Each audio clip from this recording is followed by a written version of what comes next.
Hi, this is Kelsey Pearson. These are my thoughts on all sides. I was kind of blown away by all the stuff that they had in there.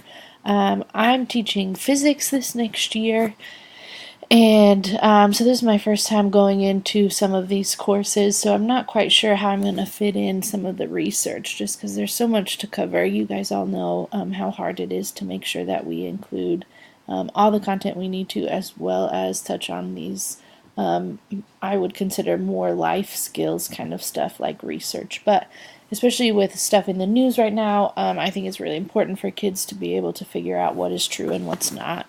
All Sides has a section on nuclear weapons, which we talk about nuclear science and nuclear physics, and so I could see that playing a role in there.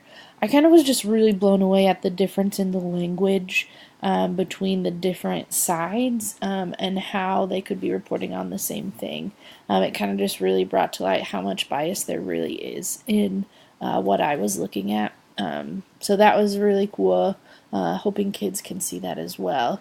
And then I checked out factcheck.org, and they have a spot just for science claims, and they go through and decide how truthful they are, and they keep up fairly well with what's going on currently. I think that's really useful because it may not tie in exactly to what we're doing, but because it is a current event and what the kids are hearing about all the time, I can see how they could really get into that. I know I've been working on kind of a collection of fact or not things, I guess, content, where they're just quick, throw them up at the beginning of the hour and say, okay, can you find the false facts? And sometimes they are, and sometimes they're not.